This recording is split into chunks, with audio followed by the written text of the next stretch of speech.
Wow, Yeah, that's loud. That's loud. this is loud. Wow, was that for me? Those applause? That's crazy. So thanks for coming out, Mike. I know you don't have a lot going on these days, so I appreciate it. No, we don't have nothing major going on these days. Nothing too much, just a light weekend. Well, kind of like the 49ers who got a bye week this weekend. Damn. For every Michael Bennett zinger, you take a drink, by the way, tonight. No, it's an honor to be here with Seahawk Pro Bowler and Parent Map cover model, Michael Bennett. Man of many trades. No, this is beautiful, beautiful picture. So just start this off. I love that we're doing this because it's a chance to get beyond sound bites and actually have a political conversation with somebody who I think has shown himself to be a uniquely interesting political athlete in a year that has seen a renaissance of political athletes. So in all seriousness, man, take a second. Thank you for making the time a couple of days before the big game to come out thank here you, and man. talk to us. Thank God. I didn't think anybody was going to show up. When I came out, I was like, whoa. When I came out, I was like, whoa, there's a lot of people here. Yeah, it's like a Seahawks crowd, only smaller. But so this shouldn't be too rough for you. So I just wanted to start out. To me, this is the question that frames all of this. And I don't think you're going to get this question in Seattle because Seattle is kind of awesome. But you're going to have people who say, why are you doing this?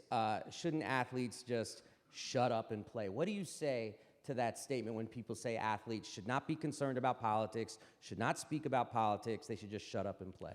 I think it's a stupid concept anyway, because most of the time people want to consider athletes as just being a part of the sport, but they forget that we are a human being and we are part of this society, and we can't, take ourselves out of it just simply because we make money, or simply because we have a lot of fans, or simply because we do a lot of nice things. At the core of everything, we're still just a human being, and we have family members that are part of any social issues that's going on. So I think it's just stupid that they just want us not to be a part of it, but we have such a great platform to be able to share interesting messages and a chance to change lives. And it's a big responsibility, but at the same time, it's a responsibility that we are capable of, and we all want to do great things with it. But when people want us just to be, just a part of the brands and sell things, it just makes you go crazy, because it's like when it's time to speak about things that are great, they won't let you do it. But when it's time to sell something, it's like everybody's pushing you towards it, and it's just,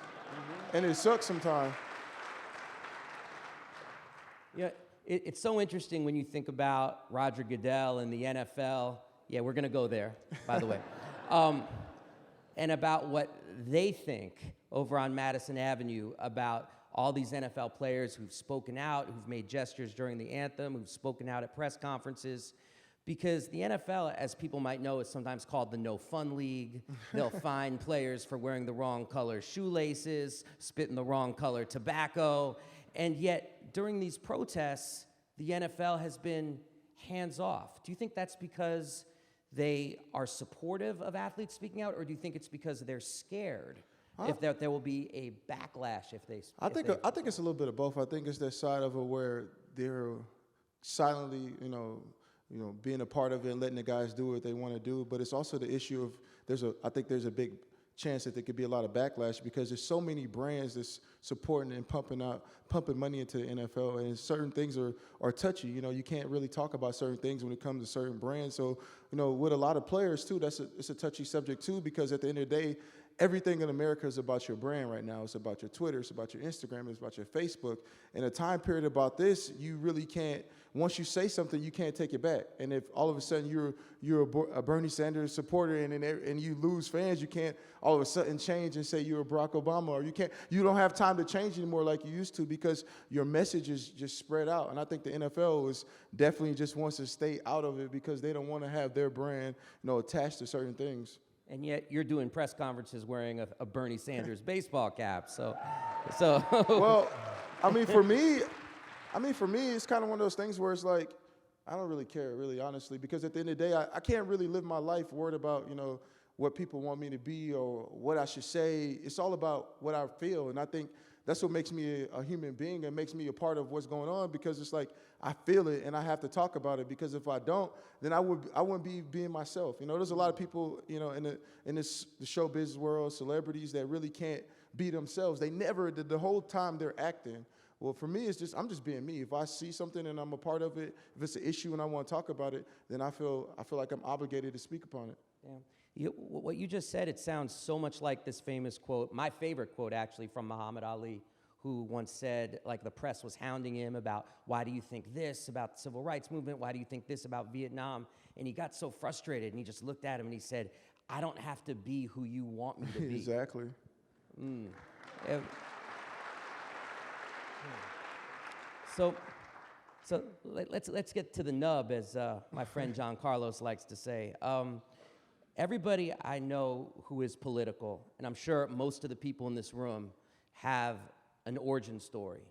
You know, like Luke Cage or Daredevil. You know, you got your superhero origin story. You know, maybe it's a family member, maybe it's a book you read, maybe it's an experience you had where you just said, you know what, I'm going to be conscious, I'm going to be woke, I'm going to do something about this world. What's your origin story? Why are you you? I think my mom was, she went to a historically black college, and then so I grew up, you know, reading about all the different things that happened and all the different things that happened in America. And one of my punishments growing up was to read the encyclopedia. So I had a lot of time. I had a lot of time to, you know, absorb a lot of information, and I was grounded a lot, guys. Just say that. So I had a lot of time to absorb a lot of information, and doing that, I started researching, and as I got older, I started researching more and more, and I just love the time to be able to look at things that happen and be able to, you know, have the opportunity now to go back and take all the information that I absorb and be able to try to create change now. Wow. And there's a book club in the Seattle locker room, right? Yeah. What are y'all reading? Right. Oh, what? I mean, right now, you know, I've been doing the kids book club, and we were recently reading The Hatchet, and before, and this last one, I've been reading Kareem's last book, you know, so, which was a pretty interesting book, and you know, if you guys didn't get Kareem's book, it was a nice book. Yeah, I mean, Kareem's an interesting guy. Like, he wrote a book all from the perspective of Sherlock Holmes' brother, and then he wrote a book about And he's 7 foot. Yeah. I interviewed him. They made me sit on 3 phone books, seriously, so our eye level would be the same. Well, can we get some phone books so he could be the same height as me? Get 10. I want you to feel like a man tonight. Yeah. No, I'm joking. It was weird. It was strange, undoubtedly.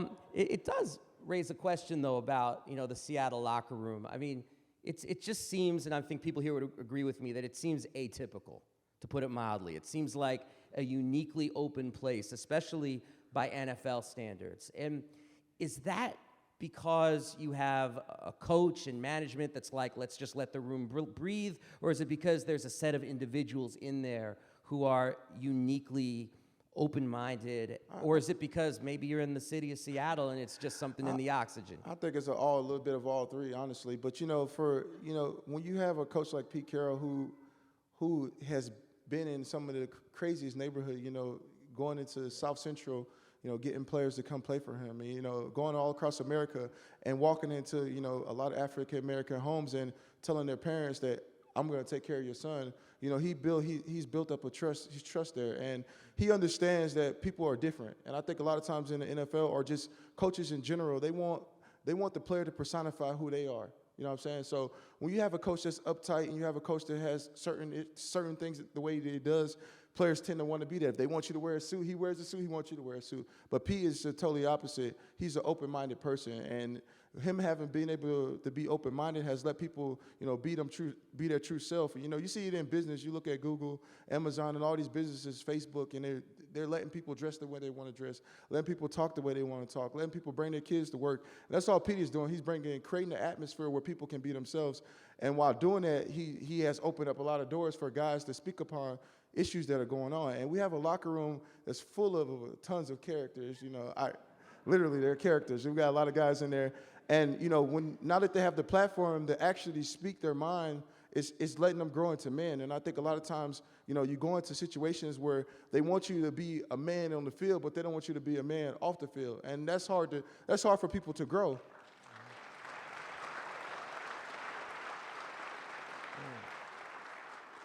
Now, people may be aware that Michael Bennett's got a brother who happens to be a pretty damn good NFL player by the name of Martellus.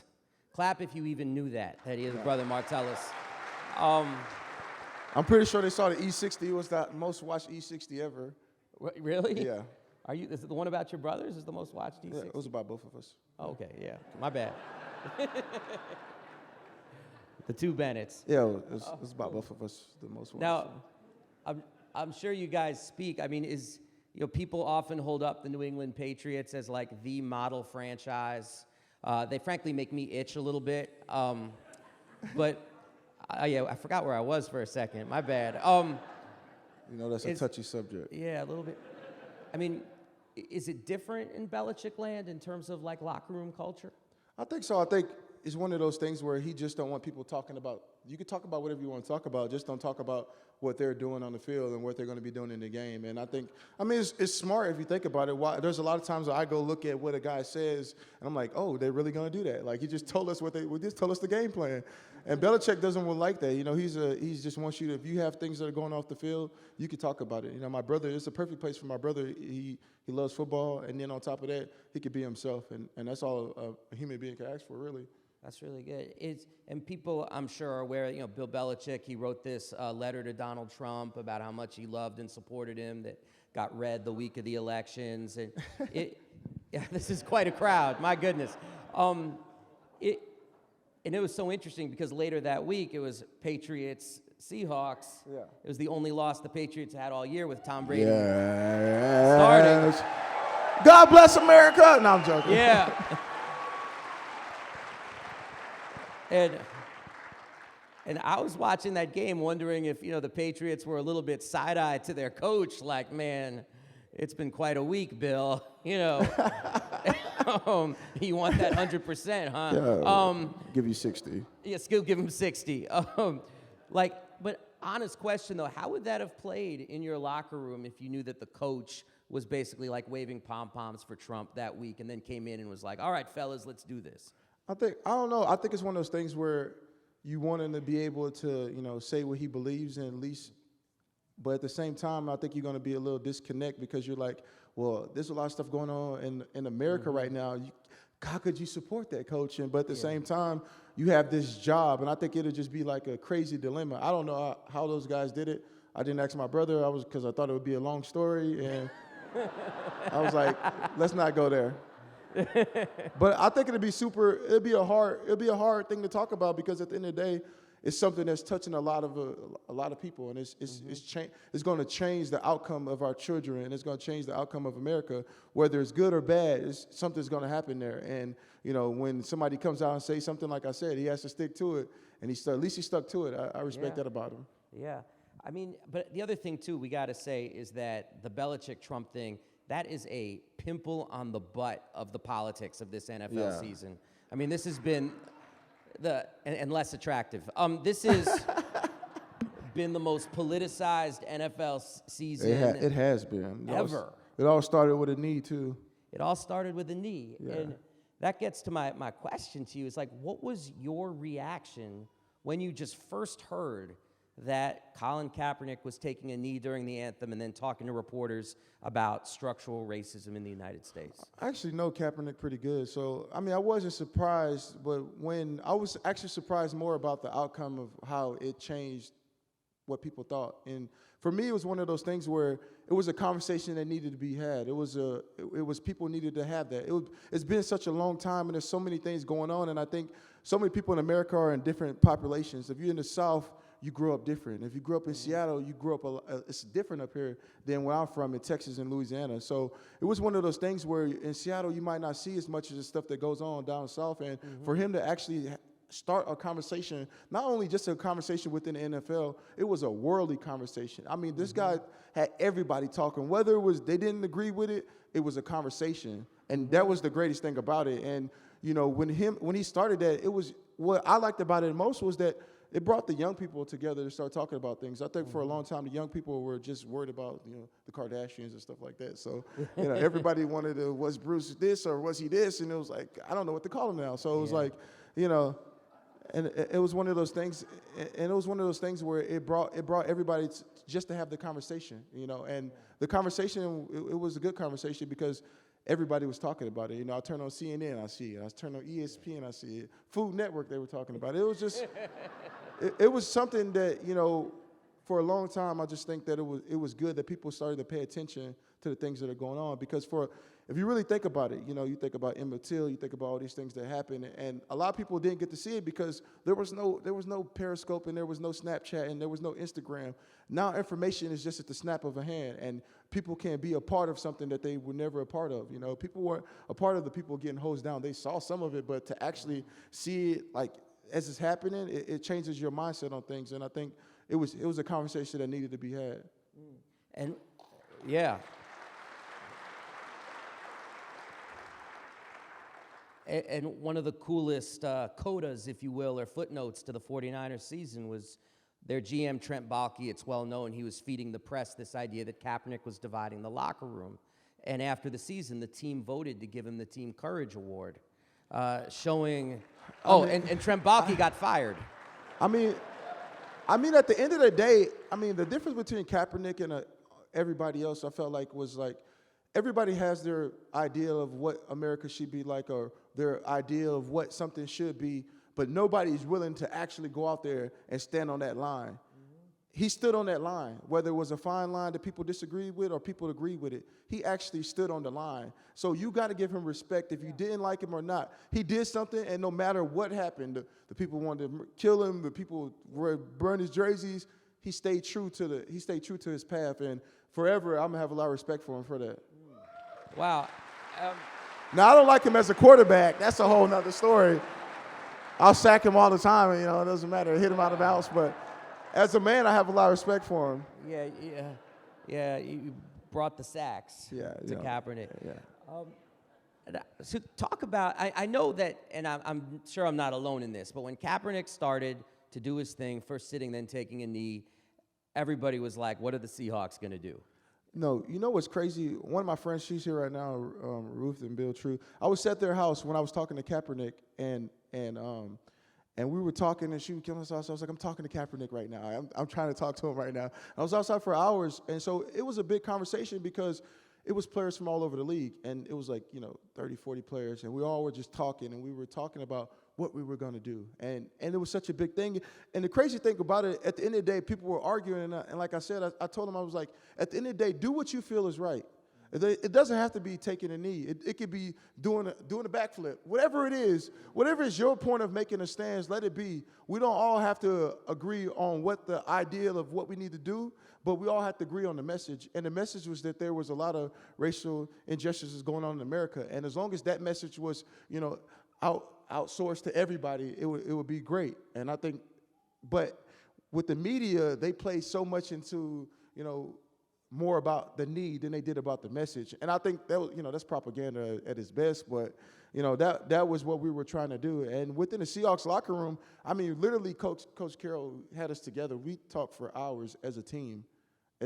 And we took a lot of flack because some people didn't agree with what we did. Some people didn't agree with what we did. But like I told people when I talked to the media, I got 3 kids. And at dinner, if I ask what we want to eat, everybody's going to want to say something. One's going to say pizza, one's going to say sushi, one's going to say Indian food. So it's hard to get people to agree on something.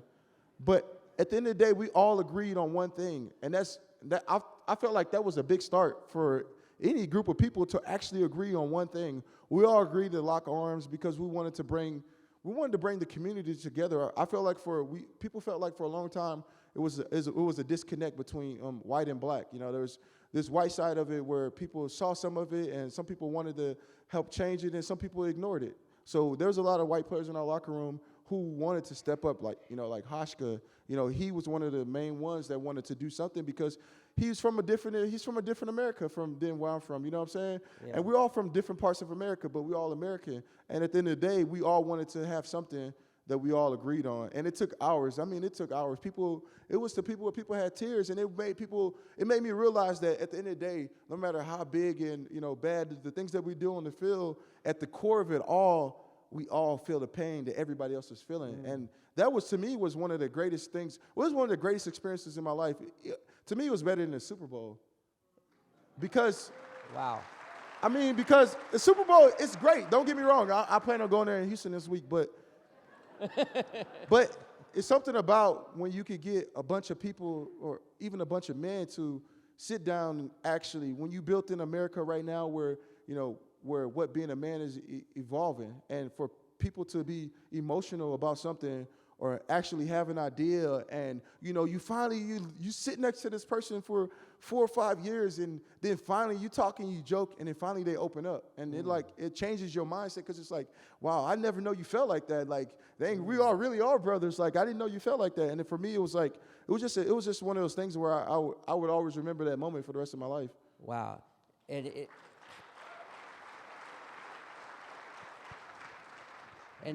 does that also puncture kind of the football man code? This idea that we can't be emotional, we can't shed tears, we can't speak about issues that torment us when we're not here at the practice facility? I think so. I think you in a macho locker room, and nobody wants to be emotional. I think vulnerability is the hardest thing for a human being to do, is to be vulnerable. I mean, and for everybody, I just see a guy that's knocking people out on the field, and to see him shed a tear on just a thought of something that's going on, it really changes your mindset about that person. You see him, you saw him as a man, you saw him as this macho person, but then when you see him, shedding this tear about this issue, you see him bigger than life at that point at it, because you see that at the end of it, like I said, at the core of all of it, he's just like the rest of us. We all breathe and eat and shit the same way. So it's like, damn, we all shit the same way. That'll be the headline tomorrow about this event. We all shit the same way. Is that under 140 characters? Can we tweet that out, please? You know what's so interesting is that's so powerful. Like, when you think about what you guys did, linking arms as an organizing principle, as my friend Jesse says, like this idea of how do you get the largest number of people to be involved in the same activity instead of just a couple of people doing a gesture. That's a powerful narrative. Why do you think that the narrative, as it was told by the sports media, like, oh, Kaepernick took a knee, but these guys are just linking arms. What was that misinformation about? Well, I mean, the easiest way to disable a whole bunch of people is to discredit everybody and turn people against each other. But like I said, at the end of the day, one thing that we talked about as the NFL and just in general with people was, don't let this be the only thing that we do.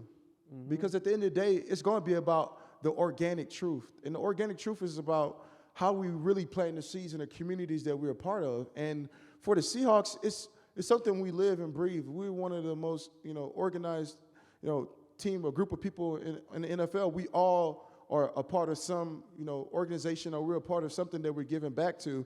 And that's what we wanted to imply to the whole NFL, was like, yeah, we take this knee, but what's the next step? Well, now we got the conversation started. How are we going to change the young people around America? How are we going to have them doing what we want them to do?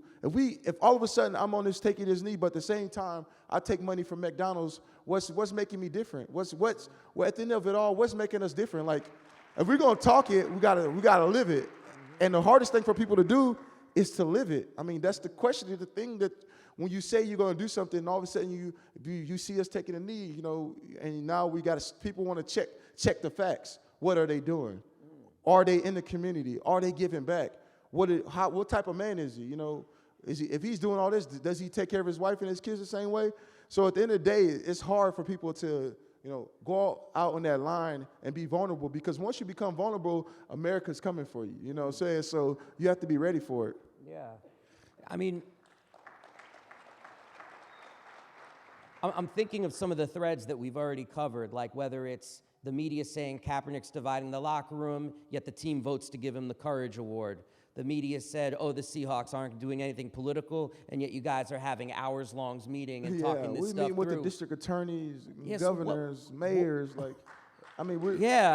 police commissioners, we're trying to make change. I mean, I mean, for me, like, I swear, like, people always talk about, like, I feel like if I die and the only thing they talk about is the Pro Bowls that I went to, which are nice, and the Super Bowl champions that I did, I feel like people are discrediting me as a person, because at the end of the day, I want my legacy to be what I did in the community. How did I change people's lives? What did people see? Was he a man of his word? Was he the type of man when he said he did something, would he go out there and do it? Did he go out and speak to the kids? That's the kind of person I want to be remembered as. And because records are going to be broken, but the legacy you leave, it can't be broken, because it's the truth. It's the foundation. It's me. So, right. Yeah, I was thinking again about John Carlos from the '68 Olympics, because he's a dear friend. He said to me, like, look, if I hadn't have made the Olympic team, I would have raised my fist. It just would have been on 125th Street instead of Mexico City. Yeah, So that's so true. It's about standing up, not about being an athlete or who you are. It's not about that. It's all about it's just about planting that seed for kids and getting them a chance to have something to make it grow. For when we go out in the community, we do things. I see kids, and for me personally, when I go to the game, it's great to see people come to the games. But like when I'm in the communities in the inner city and the things we do around Seattle, and I'm back home and I'm back in the small towns, it's for me, it's the greatest thing when you see hope. When you change somebody and they see when in a game, people love the thing because we're all agreeing that we want to win this game. You know what I'm saying? But for you to go in the community and actually see somebody change their whole idea of their life, change the trajectory of what they were going to be, and now they want to do something great. I mean, to me, that's life, and that's what I call to me, that's the Super Bowl of life, really. Wow. Let's talk about your sack dancing, if we could. The one my wife won't let me do anymore. Your wife said you can't do it anymore? No, she said I can't do it no more. Oh, man. Because cost me too much money. Does that make you sad? Oh, man. I wrote this down because I wanted to get it right. You described your on-field dancing as, quote, two angels dancing while chocolate is coming from the heavens on a nice Sunday morning. I mean, wow. But I get there is a question there, though. Like, what does it say about the NFL that they do try to so hyper-control that joy, I guess? I mean, it's not, you got to think about it. Like in the NBA, it's one of those things where players are seen and the players are the league. LeBron James is the league. Kobe Bryant was the league. But in the NFL, it's about the shield. It's about the integrity of the shield. So the time that people get a chance to be creative out there, the creativity can't outlast the shield.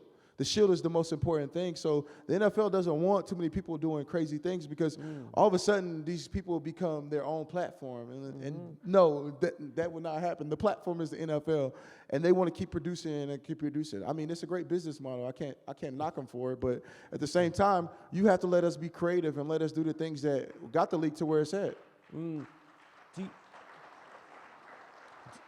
Do you think they have that mentality, unlike the NBA, that the shield is what comes first because the injury rate is so high, and if people start getting so attracted to seeing what, say, Michael Bennett does next, and then you get hurt and aren't there, it pushes people away? Well, I think so. I think in the NFL, a lot of people, you think about fantasy football, you think about all these things, the things people are making money off of from the football, which the players don't get any of it. I don't understand it. I've been trying to figure this out for years.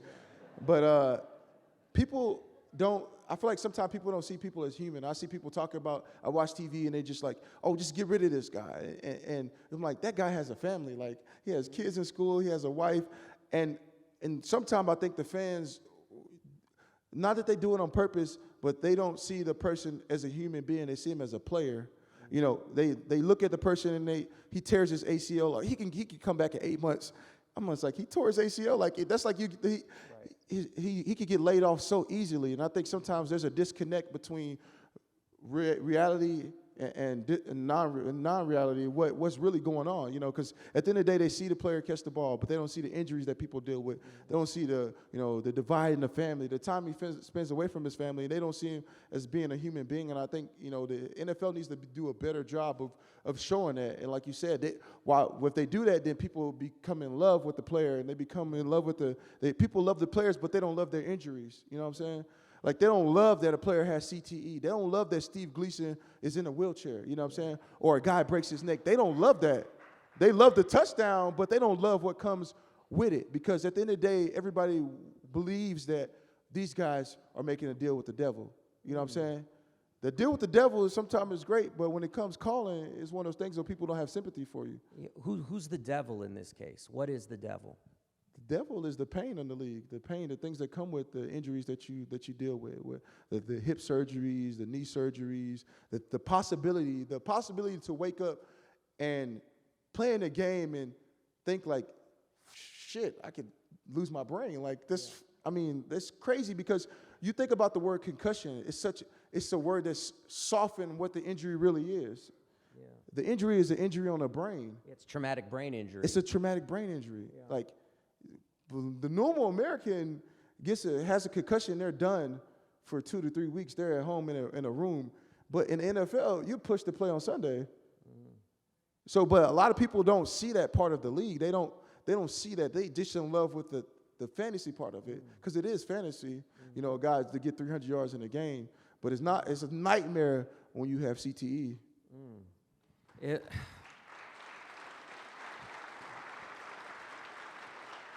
I mean, you have these like 3 beautiful daughters. I love them all too. Yeah, they're trust me, it's absurdly cute. Yes. By the way, people can look at this later if they want to. But if you had a son and he said, "Daddy, I want to play tackle football," what do you say? I probably wouldn't let my son play football at this point, because how I grew up is different from how my kids are growing up. So I don't feel like they have to play football. I think me having daughters is the best thing that ever happened to me personally.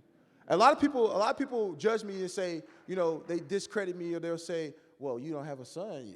I'm like, shit, who cares? Like, literally, and I had this conversation with my friends all the time. I'm like, I really literally have 3 people they can literally do whatever they want to do. If I had a son, he would literally be limited to follow in my shoes and play in the sports, which are big shoes to follow, but I'm not saying that he can do it. But my daughters, really, they can be whatever they want. They could be a scientist, an astronaut.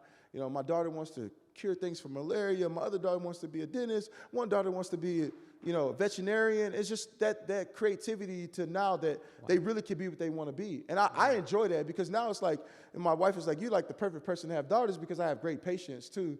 But I love my daughters. They do something better for me. They've created me to be a better man, because, now my feelings and emotions have evolved, because now it's okay for me to be, I don't have to be macho. I could sit in the living room and be in there watching girl cartoons and doing girl things, and it's okay. I'm like, I have daughters. It's cool. These shorts are short. I have daughters.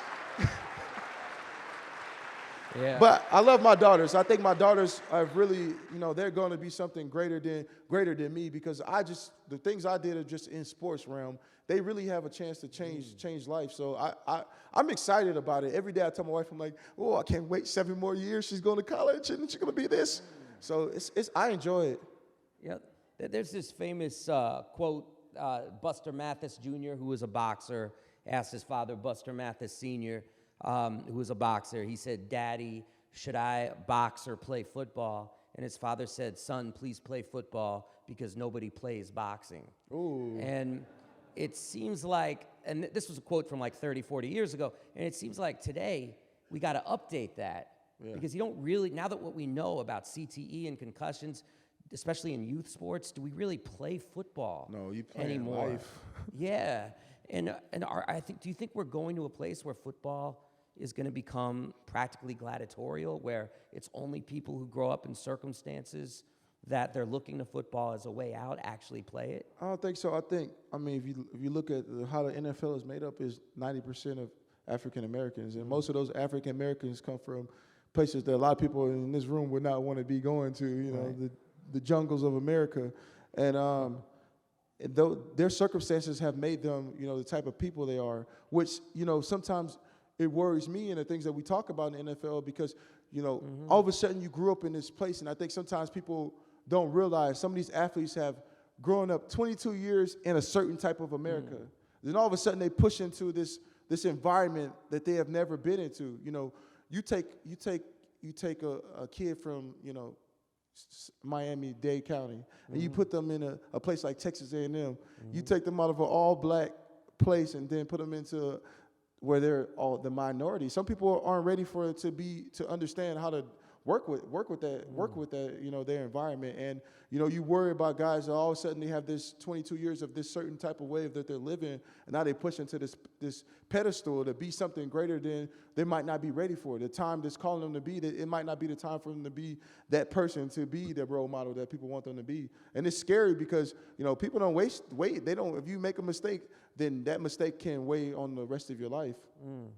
And you mentioned your daughters before, and I know one of the issues you're involved in is an organization that's called Girls First. Can you speak a little bit about what that is? It's an organization that's in Seattle, and you know, they're pushing, you know, girls STEM programs for girls of color. And, you know, for me, now that I have daughters, I kind of see like what the women's rights movement was about, because now I have daughters and I'm like, this is true. It's like, you know, it's so real. Like it gets real very quickly. I'm like, you know, I just think about, like, I'll have a conversation with somebody and I'll tell somebody I have daughters, and you know the first thing they tell me? Oh, you better get a shotgun. Oh, that's gonna be hard. I'm like, why can't somebody say, like, you having daughters, man, you're blessed. Like, dang, they're gonna be something great. But now if I have a son, they would say, boy, your son's going to be the greatest player ever. So it's like, it's one of those things where I wanted to be a part of an organization to be able to push girls and let them and support something that they can have an opportunity to do more than what they're allowed to do, you know?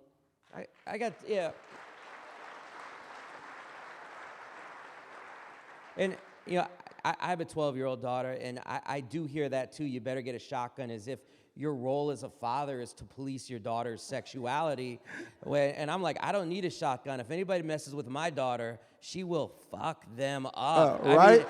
I don't, like, this idea that it's my job to do that is absurdly sexist. It's crazy. It's like, I mean, I feel like it downplays the creativity or the ability for a young girl to be something better, special, not just like an Instagram model. Nothing's wrong with Instagram models if there's any in here, but I'm saying there's this greatness to women that, you know, that needs to be shown and letting them have a platform to be able to be something great. And I'm like, that's why I'm fine with not having a son at this point in my life, because this is another journey that I get to be a part of, and I'm ready for it. So we're gonna turn it over to y'all in just a second, but I have just two more fun, frivolous questions, and then we'll do that. Because not that we haven't had fun, but we have had fun. Oh, we're having some fun. But I did want to ask you this about it's the dinner party question. Like, if you were gonna have a dinner party and you were gonna have a group of people around the table, living or dead, okay, who are you talking to? Sucks. Of course, Cassius Clay, Muhammad Ali. I mean, of course, he just passed. Oh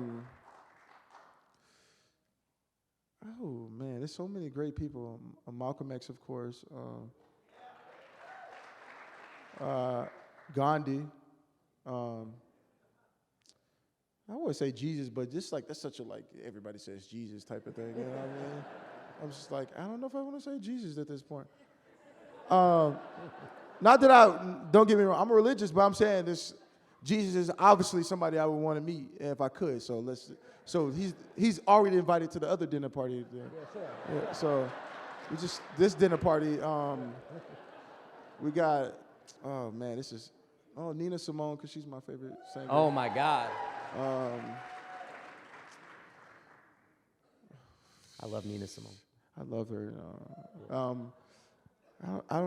That's a good list. You keep saying you don't know. That's a good list. I mean, I could keep. I mean, it's so many different. I don't know. The last person. Not Tom Brady. No, I don't like Tom. I mean, Tom Brady's cool, but he's not. I don't think I want to have dinner with him. No, I know. I wouldn't want to. I barely want to have dinner with my own quarterback. Yeah. That sounds good. I like Russell. I'm just saying. I sit my time. I don't want to have dinner with him. And then lastly, I wanted to ask you this. I know that you have thoughts about possibly writing a book. Would you read a Michael Bennett book out of curiosity? Well, yeah. I mean, I got a children's book coming out right now with my wife, which is called Beautiful Monsters, with about our kids and stuff. But Beautiful monsters. They are beautiful monsters because they Yeah. can't be monsters at time. My youngest daughter, she was a monster today for sure. I was like, yeah, you could have got 3 sacks today with that attitude.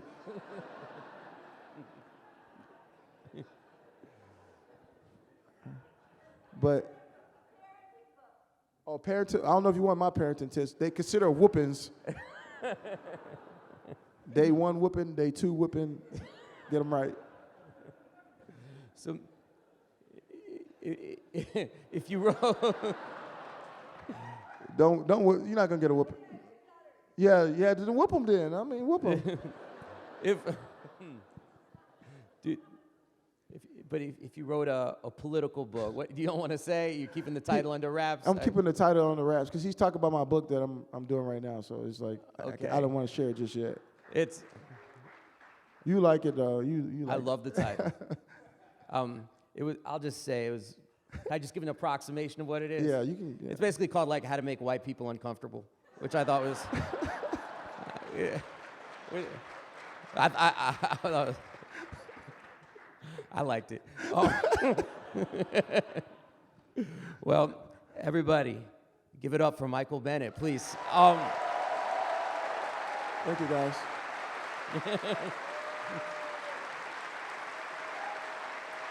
Wow. Hey, I like you, man. I like you. You cool. Any so you got Q&A? Yeah. Okay. So let me tell you how this is going to work. If you've got a question for Michael, hey, or for myself. Yeah, everybody All right, has or for questions Michael. You can line up at the microphone. There's a mic here and a mic there. Ask your question. Please keep it brief so we can get as many people as possible. You look very Seattle-like, man. So you get as many people as possible. If I had to draw a cartoon, it'd be you. I'm going to look back. I'm also going to, before people start, I'm going to alternate mic to mic. If you talk longer than a couple minutes, I'm going to tap right here. It's not a comment on what you're saying. All right, maybe a little bit. You're good. You clarifying everything before. I should do that at home. Yeah. If I say no, it doesn't mean I don't love you. It just means no. And also, we're going for gender diversity here. So if you see, I'm just looking at the lines. If you see a woman online or someone, if you can push them to the front, please, so we can make sure we get equal time on the voices.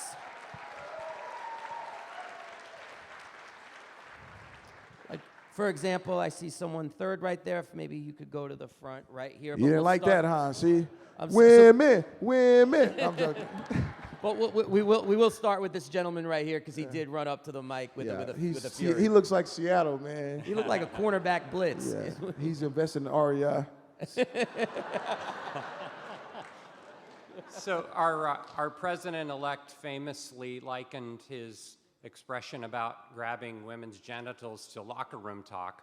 I assume that the Seahawks don't speak like that in the locker room, but do you see issues in the locker room with sexism and homophobia? I don't think so. I think with the Michael Sam, when he came into the NFL, I mean, there's been a lot of athletes that have been, they're doing what they do, and he came in and it brought up a conversation, kind of like Kaepernick did, and people talked about it. And I don't think anybody were rude about it. They understood that people are different, and I think that was the thing about it that he brought up. It was just like he's different, and that's okay. And I thought that was pretty cool. I'll say also the worst thing about Donald Trump calling it locker room talk is that he wasn't in a locker room. Yeah, he never played. He's not athletic. Nothing athletic Not at about all. him. No. He's like the guy I would not pick. I'd be like, take the guy in the wheelchair, not him. I literally would skip over him if I had to pick him to play basketball.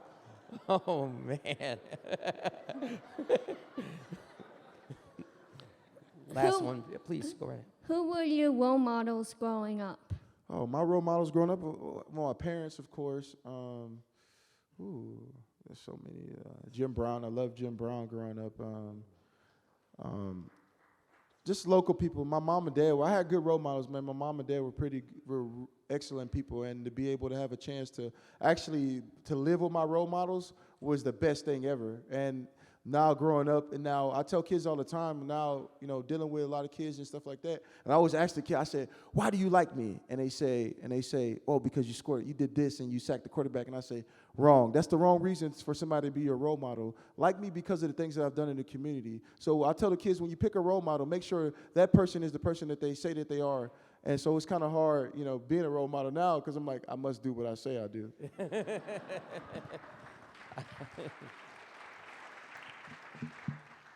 Hi, my name is Morgan. I'm formerly with United Students Against Sweatshops, currently a union organizer in Seattle. Oh, wow. Also winner of my fantasy football league. I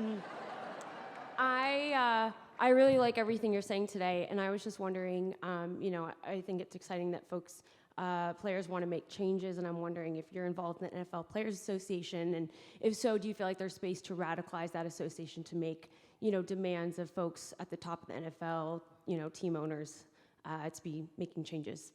Yeah, I mean, I think a lot of people too, but a lot of people don't know like the business part of the NFL too, because the NFL and the NFL's players are two different businesses. There's the NFL players and there's the NFL. And as players, I'm a part of the players union, and we talk about a whole bunch of different things. But at the end of the day, it comes to we have so many different players from so many different parts of the world. So many people, their wealth is this. We got people like Tom Brady that's worth millions, hundreds of millions. And there's the lowest guy at the totem pole that's worth he doesn't make a lot at all. He's on practice squad. So to get everybody to conform to one idea, I can honestly say it's a challenge, because at the end of the day, the players are at the point where they don't realize that they are the true product and they are what makes the NFL go. And to actually beat them to not be slaves anymore, it's hard, because it's like we are what makes the NFL go. We are the commercials. We are this. We are that. We why the jerseys sell.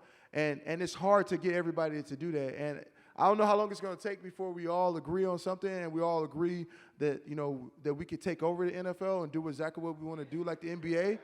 But I think it's going to take a while, because, like I said, we have to change so many people's mindset right now, and it's taking a lot longer than people thought it would.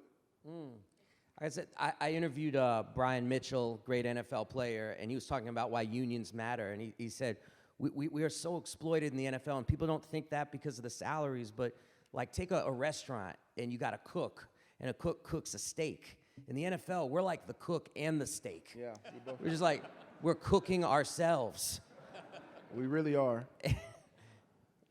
Yeah, I'd like you to expand upon the concussion issue. I mean, I know that in football, it's been going on for quite a few years, and it's very well Since developed it started. now. But I'd like you to expand upon, or at least discuss the impact on high school sports, for example. Yeah. I mean, in the reading that I've read about over the last few years, I was surprised that there's a problem, for example, in high school girls soccer, for pity's sake. I mean, it's really, it seems like, professional football has made a big impact upon that.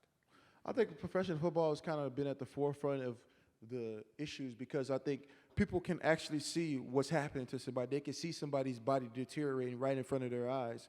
And when you do that, it's the reality of it, so people can see. And I think, with high school football and high school sports, there's so many people coaching these sports and stuff that don't really have the background or, have ever played the sport to be able to coach players the proper way of tackling, the proper way of doing something. So I feel like in high school, there's so many issues with it because they don't have the proper coaching. They don't have the proper things. And the NFL, I just think it's just, there's so many big, fast human beings running into each other. You think there's 6'6", 300-pound running into a 6'6" dude that runs faster than the human being supposed to be running, and then there's a collision. And I think, there's so many issues with it because that's been going on for a while, and now people can actually see it. You know, you look at those guys from the past, and you know, Junior Seau, it goes on and on. Those people in the 60s, the guys in the 50s, the 40s, the 30s, when they were playing football, and people didn't know what was going on with them. They just thought, man, this guy's just crazy. But little did we know that he was sick. You know what I'm saying? His brain was sick, and he couldn't perform. So what did he do? He took his life. And that's the scary part of the concussion issue that I think the NFL is trying to be a part of it, but nobody wants to be associated with death. Because when you associate with death, it scares people from wanting to play the sport. If all of a sudden if I'm talking about the issues that can happen to a young boy, what is it going to do? It's going to ruin the future money for the NFL. You know, young people aren't going to want to play anymore. So they're trying to do great things with the Heads Up program and try and do a better job of teaching people how to tackle. But there is the issue, you know, of it just being what it is, and it's a dangerous sport. Yeah. No, that's right. Yes, sir. Hey, so you and Dave talked about three things that kind of intersect to me. One of them is social justice, CTE, concussions, and also the shield. And one thing to me that kind of wraps all up is the issue of marijuana in the NFL. We know that it helps with CTE. Yeah. We know that the NFL makes a ton of money from pharmaceutical boner pills and booze ads on every Sunday. And we also know that a lot of African Americans are put behind bars more than whites on this issue. So if you were the commissioner, what would you do with the issue of marijuana in the NFL? And what is the talk in the locker room with the Seahawks about this issue? First of all, I do not smoke marijuana. Before anybody can say it, I smoke marijuana. I never partake, okay? But I think it's something that, you know, it can heal the body. And if there's a chance that it can heal the diseases of what players are dealing with, I think we have to open up the doors, because at the end of the day, you know, they give you oxycodone, they give you all these pills that are part of a pharmaceutical, things that are natural, and you know, you have this substance that has the capability to change lives and change make it the pain tolerance of players. And, you know, as a commissioner, they're stuck in the middle because they can't make money from it right now. And whenever they can make money for it, trust me, it'll be a commercial. If they had like some The Shield edibles or something, it would trust me, when the time is coming, it always gets me, because it's like, Michael, you cannot do a Budweiser. You are a role model. You can never drink Budweiser. You cannot be sponsored by Budweiser. But every time I watch the game, a Budweiser commercial comes on. Not only a Budweiser commercial, but you can get your favorite team's beer. I'm like, how's that possible? I got my Seahawks Miller Lite. I'm just like, it doesn't. Yeah. Yes, sir. Yeah, Dave, I saw you on Amy Goodman a couple years ago. This was right after the famous Russell Wilson versus Marshawn Lynch decision that ended the Super Bowl that year. Could you revisit that, your analysis of that back then? Oh. And what do it. Or is this just a total can My of worms? goodness. I don't know. And Man, then I was curious how Michael. You're like the guy at my Passover dinner who's like, let's talk about Israel. My goodness. Yeah, I know that talk. We do that all the time. You all right? We'll be like, it's Christmas, let's talk about Kwanzaa. Straight up.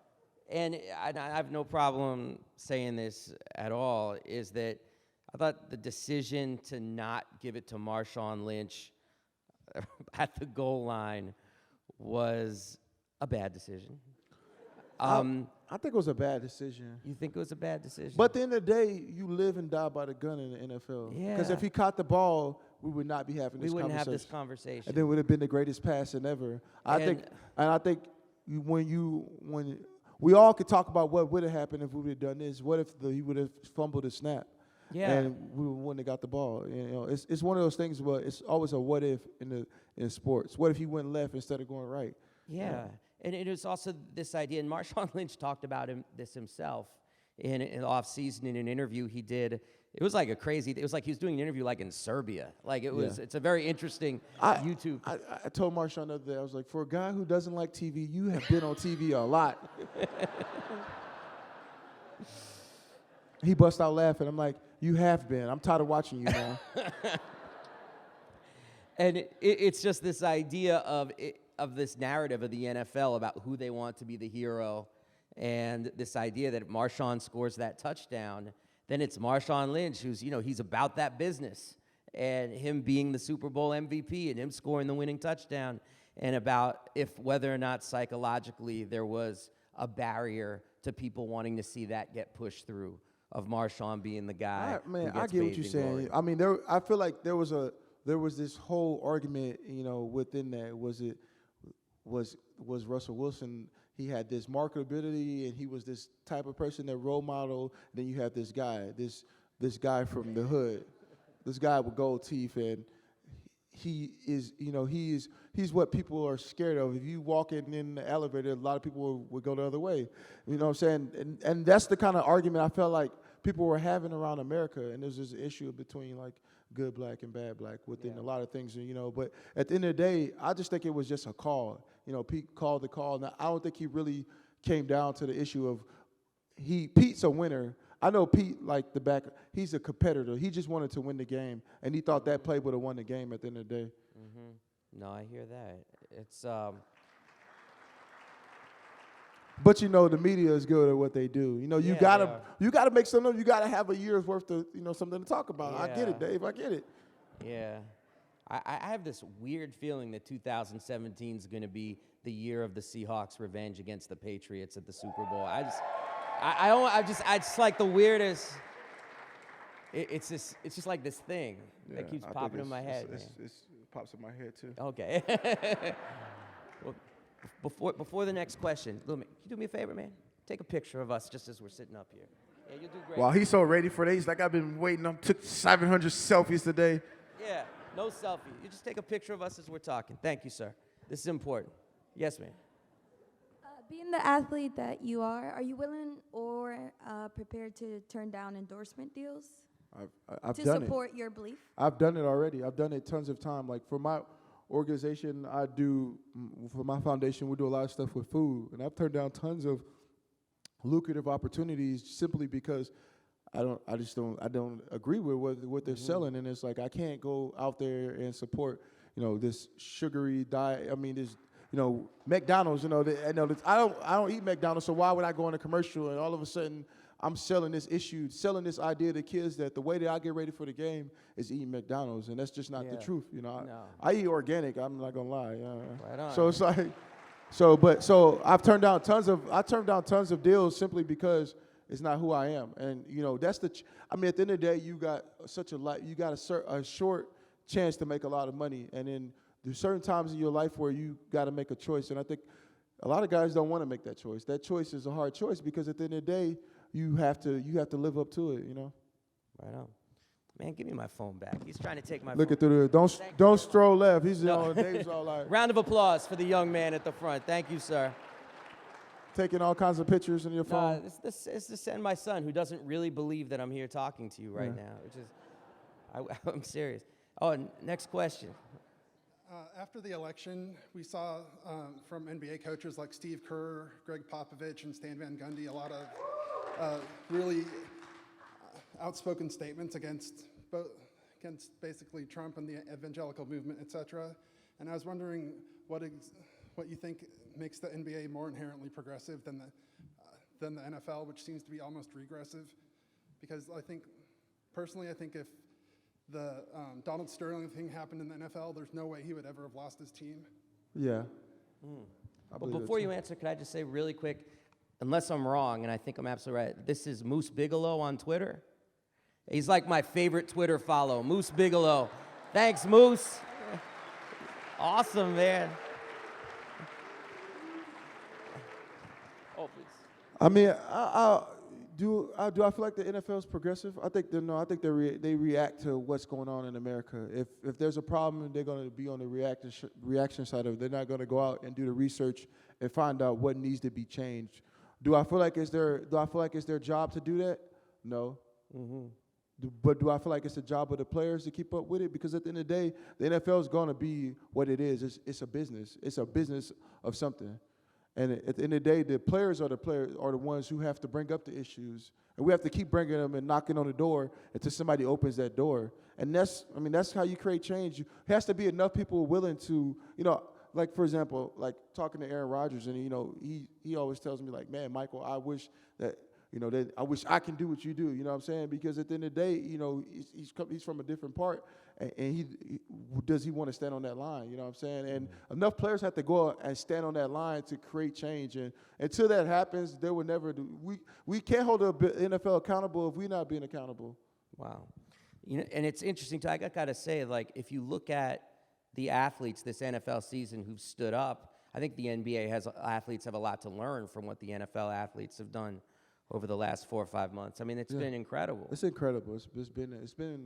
It's been life changing to grow up and watch Malcolm X and learn about Martin Luther King and learn about all these people that just did activist things, and now Jim Brown and so many great athletes, and then now you put in this time period, this time frame of where you have to stand up and make a change. I think it's like, it also shows that America is not as progressive as people think it is, because those people were doing that 40, 50 years ago, why is the same issues coming up now? No, it's stunning. It's stunning. Yeah.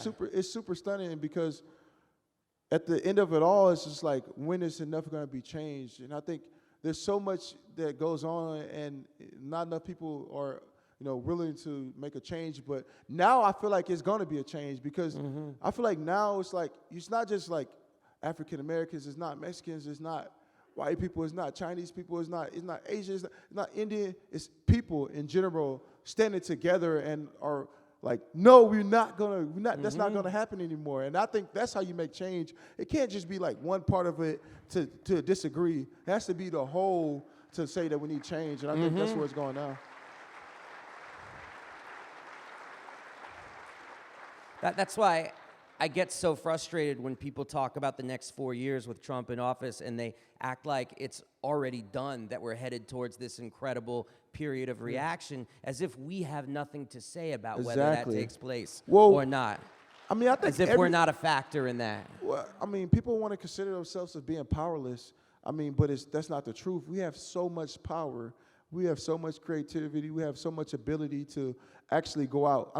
Now we live in a society where people don't even say hello to people anymore. It's like, how can you want to make change? You can't even say shit hello. Like, you don't even open the door for old people no more. It's like times have changed, and we have a chance to make a complete change, and we don't have to. What Trump doesn't have to be. I try to look at it as one of those things like he is the president. Not let me go into this mindset of where nothing good can come from it. You know what I mean? I have to go into the mindset of like, there has to be something good to come from this, or we have to go out there and make something good from it. There you go. Absolutely. I got to say, just because, folks, the lines are long, we're definitely not going to get it to everybody. We only have time for a couple more questions. We're going to do the best we can, but please go right ahead. Hi. And then the gentleman here. I wanted to ask you, in light of the Ray Rice incident, I'll call it, brought to the forefront a conversation again about sexual assault and domestic violence. And what do you feel kind of is the male's role in being a role model on how to act and standing up to men who are misbehaving in that way? And if you might, I'd like to hear from both of you if you.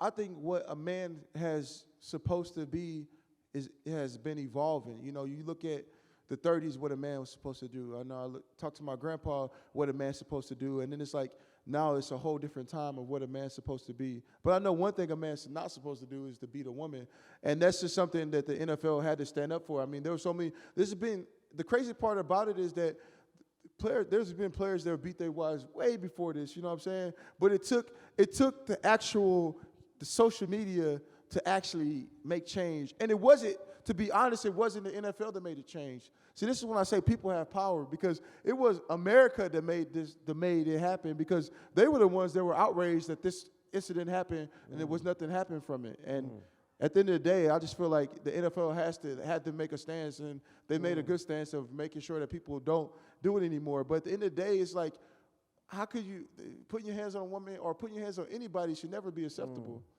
No, that's right. I just interviewed, I sometimes assume all NFL people know each other, but DeAndre Levy, who you're going to see this weekend for Detroit. So if y'all are going to root against Detroit, and that's awesome, but show some love for DeAndre Levy, because one of the things that he's doing is, people might know this, but in Wayne County, where Detroit is, they found hundreds and hundreds of rape kits that were just being left there to collect dust. And it was horrifying. And so what he did was he stood up and he's raising money to test the rape kits, and he's speaking out against rape, and putting himself out there and talking about like the importance of, and this is the way he puts it, about not being a bystander. So if you hear somebody talking about women in a way that's violent, it's so crazy. Speak out against it. It's so crazy because it's like you're in a time of like where what you do is more important than what's going on sometimes. And I feel like, they'll have people come talk to us, and it's like, what do you do if a woman's sitting there getting beat? You should not do anything because it might come back and she might try to sue you. I'm like, shit, the woman's getting beat. Like, I need to call the police or do something to make change. And it's like, everybody's worried about what might happen at the end. And it's like, that shit sucks. Yeah.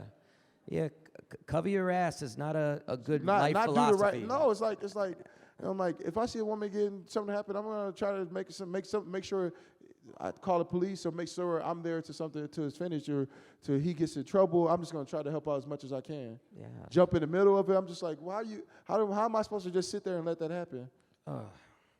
Yes, sir. All right. My question. I like your shirt too. Oh, thanks. Can people see the shirt? It's kind of amazing. Do you want to describe it for everybody? Or It's just Tupac. Yeah, that's all. Sorry, I brought attention to your shirt. I don't know if Goodell would appreciate it, but. No, he won't. He doesn't appreciate anything. All right. My question's for both of you guys as well. Going back to the locking arms at the game, showing unison with Kaepernick and everything. If I'm putting myself out there and being honest, I called it pretty weak. But I had a lot of friends that. But my question is, what did you do? What? Because we stood out in front of millions of people, and we got ridiculed by tons of people. But at the end of the day, we stayed true to who we were. Right. And the real question I think people should really ask is, what can I do to change something? Because everybody's looking at us to make the change, but it's really upon you to go out there and make a change. But I ain't trying to tear you down, but keep going. No. I agree. And like the more I kind of discussed it with people, like I kind of came around a little bit more, and hearing you talk about it definitely made me think a lot different about it. But I know Dave was pretty hard on you as well. Oh, so no. Well, I know, but it's because one of those things where. The Seahawks. Well, I think people didn't really ask us why we did it. They just seen us do it, and then they just talked about it. Yeah. So let me just ask my question so we could keep it brief. Well, let me just say too that like one of the very cool things about the last couple of days in talking to Jesse and now talking to Michael has honestly changed my thinking about what happened.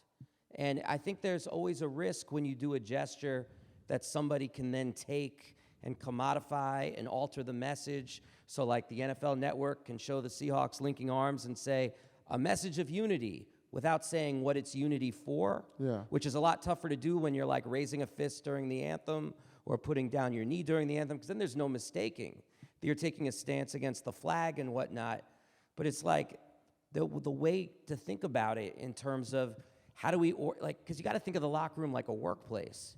And so you're then thinking to yourself, how do I bring the maximum number of people in my workplace, even if they're right wing, even if they're white, even if they see the police and think, oh, that's officer friendly? How do we bring them all along to a higher point of consciousness instead of just thinking, how do I make the most social media impact? Not that that's not important and not that that's not real, but I honestly have a different kind of appreciation of what went into that moment in Seattle. And I'm not just saying that because I'm sitting next to this person right now. So you answered my question for you, and then I was just wondering, Michael, if it was up to you and you got to decide what you guys would do on the sidelines, what would your approach be?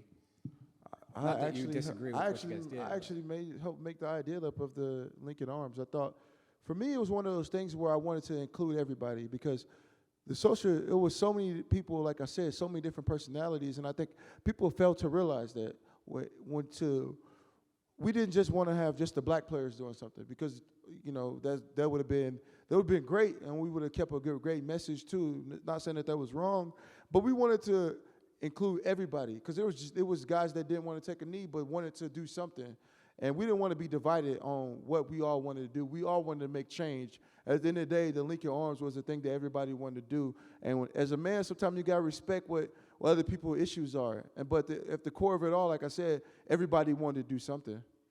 That's great, and congrats on the new contract. Thank you, man. Thank you. With deep apologies, we got time just for these last two folks right here, and you can do three. Four. If you're having fun, that's cool. I was thinking you got to get some rest. I got to get 10 hours of sleep. That's yeah. Okay. I mean, you got something to do this weekend. Yeah, let's go. I got a couch to sit on this weekend and watch you do what you do. So it's a little bit of a different dynamic here. So. Yeah.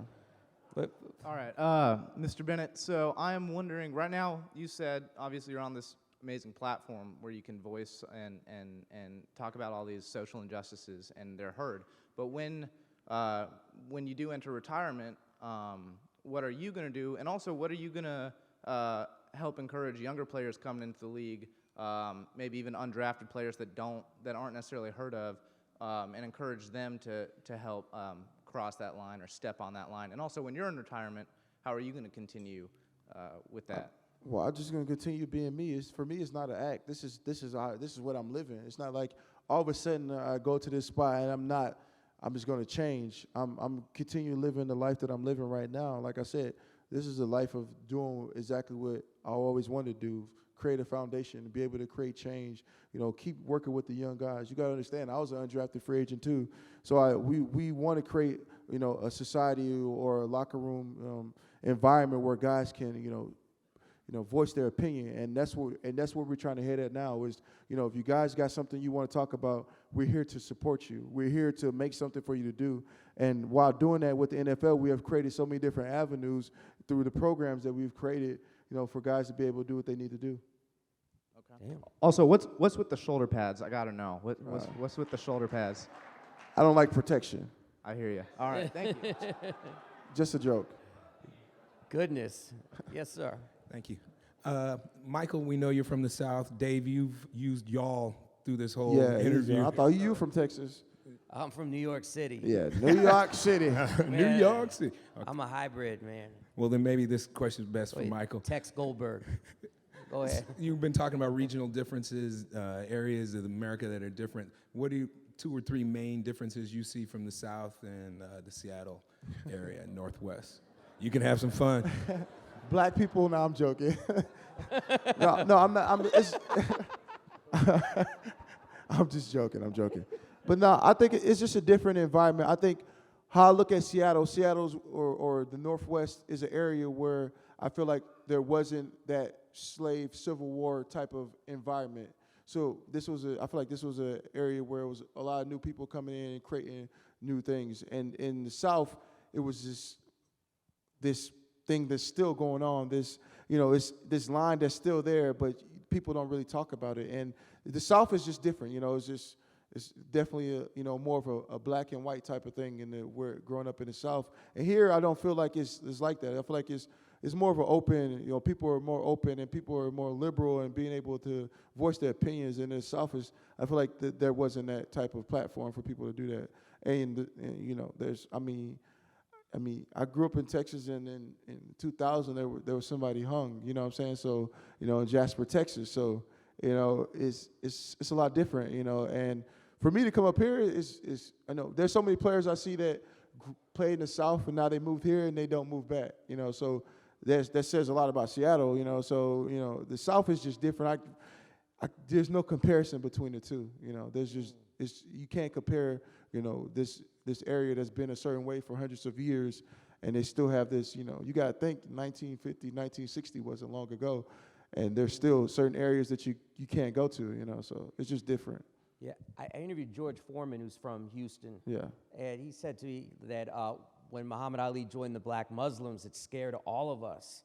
And I said, why? Because he said he was a Muslim? And he said, no, we didn't know what a Muslim was. It was because he was saying he was black. Yeah. He said he's going to get all of us in trouble. Yeah, that's the truth. And just think about it. Oh. You guys have been talking about racism in the NFL all discussion. One that I haven't heard a lot because it's old by now. What do you feel about the Washington, D.C. football team's name? I'm from D.C.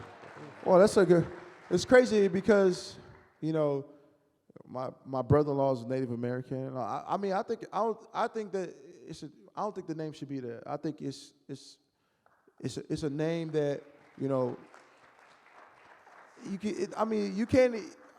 think about Native Americans, all you can do is, shed a tear for all the trials and tribulations that they have dealt with.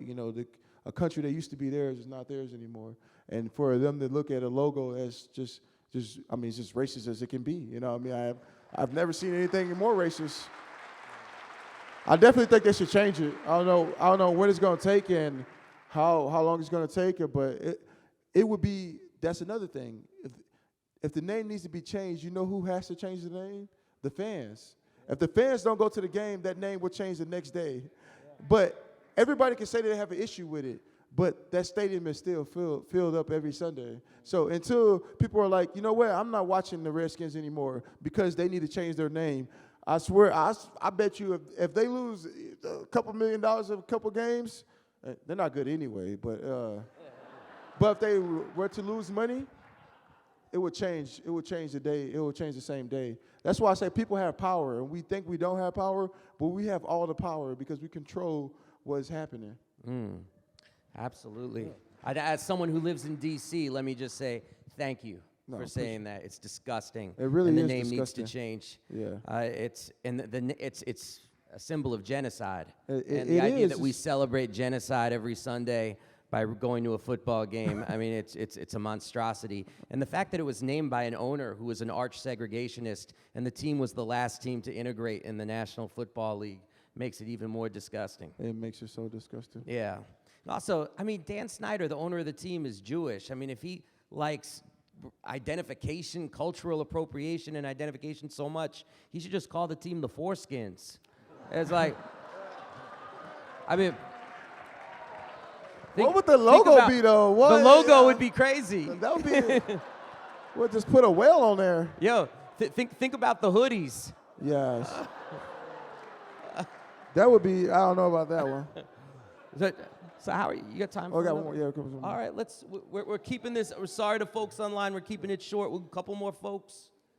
Yeah, last year the University of Missouri football team, college football team, went on strike in support of the black students at the university against the president who was a racist.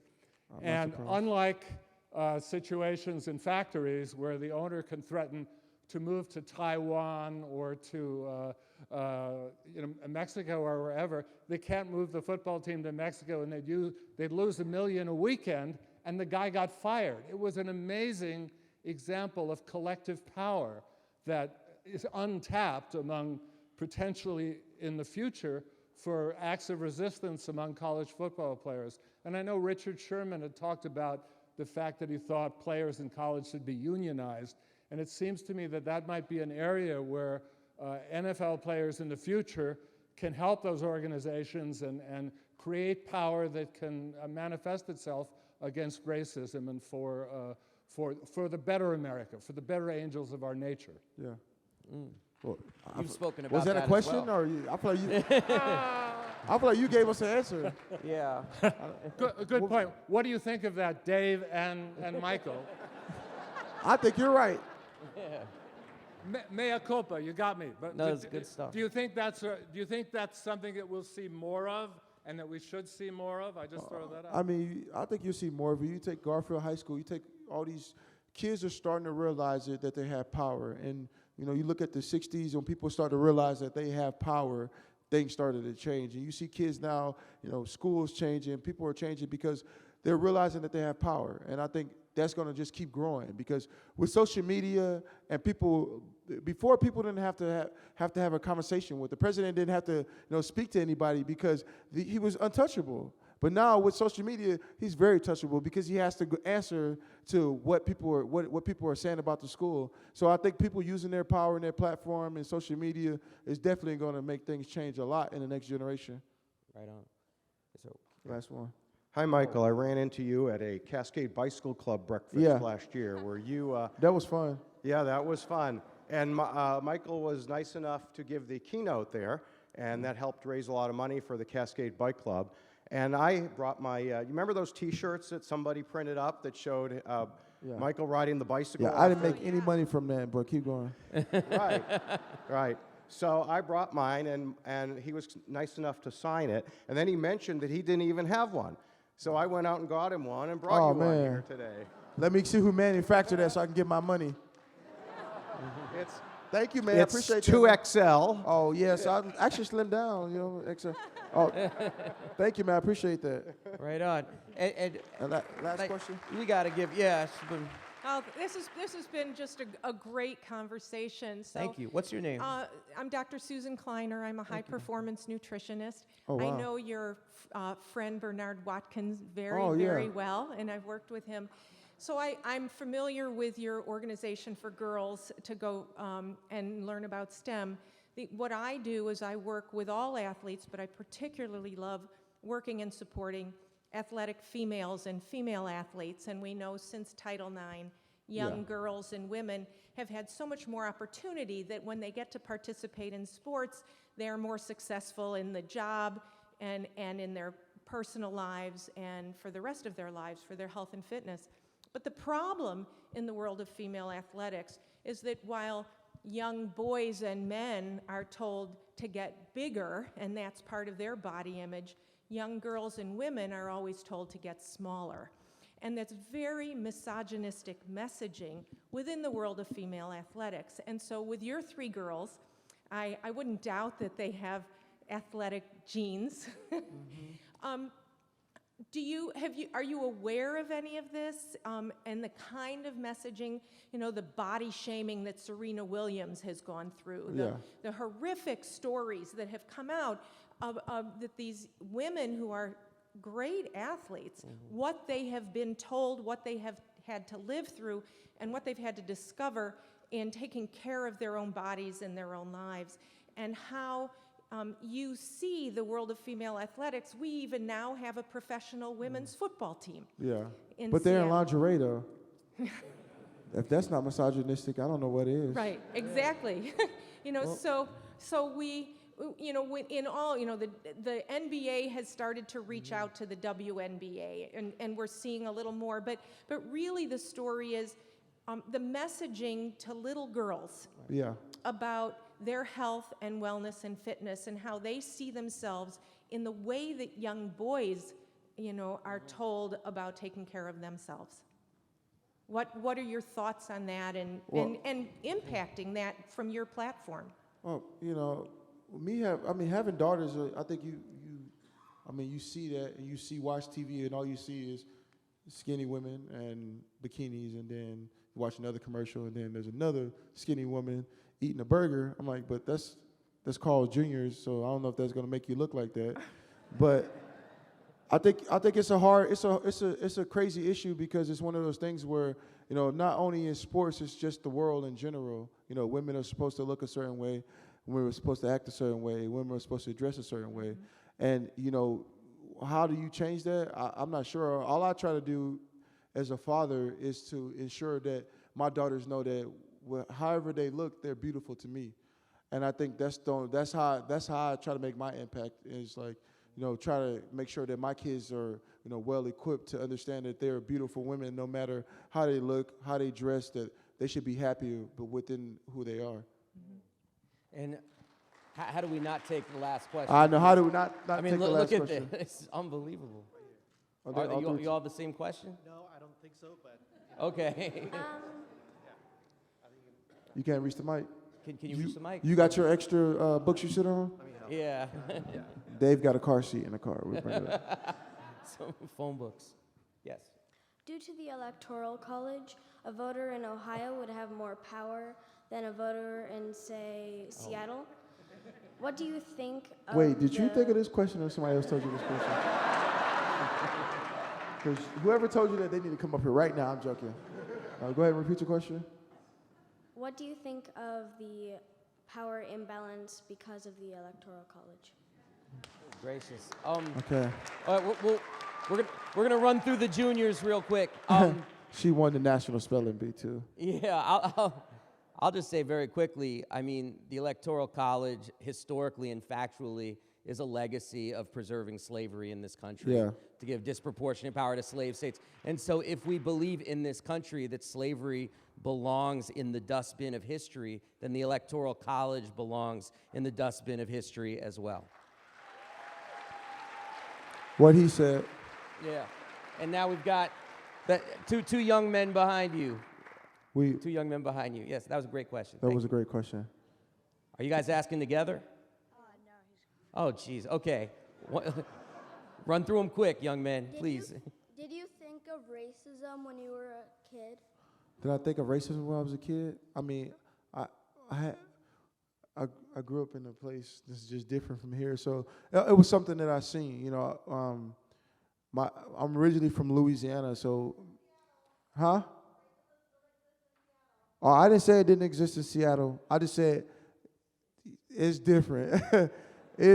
Trust me, if you grew up in some parts of Louisiana and Texas, you definitely would know that there's a sign outside that said you can't come in. So, you know, it's a lot different. So I grew up, you know, knowing that there was racism, but at the same time, I still grew up in a neighborhood that had a whole bunch of different, you know, cultures, whether it was kids from Africa, kids from Mexico, kids from all over the world. And so did it bother me? Yeah, it bothered me that there was a lot of racism going on. But at the same time, I got a chance to grow up in another part in the same city I got to grow up and immerse myself in different cultures. And I think that made me a better person growing up today. Damn, thank you for that. Thank you for that. The I know racism is in Seattle. She act like I didn't know that. But I'm not trying to say that Seattle doesn't have these issues or these issues are not, you know, at the core of things in Seattle. But all I'm trying to say is that it's different. Unless you grew up in the South, it's just different. You know, I can't explain it to you if you grew up in Seattle. You know, it's just a different place. It's a different type of environment, and it's nothing I can tell you or show you. You know, the towns that my parents grew up in Louisiana, and you know, you can't. You know, I just can't explain it to you. You know. Oh, since you're the last speaker, you got to say your name and your question, please. Harry Potter. My name's Jack. It's not. He's not Harry Potter. That's not nice. Come on. That's funny. Going back to your touchdown dance, are you working on a new one? Oh, there's your last question. No, not really. You know, in the playoffs, it's kind of one of those things where you don't want to get fined or flagged because the games are so close, and you know, I don't want to be the person that, because of something that was so selfish or something I did, put us in a bad situation. So at this point in the season, it's kind of one of those things where you just want to win the game. I don't even care about the stats. Wow. Michael Bennett. All right, thank you guys for being you. Thank you guys. You were good, man.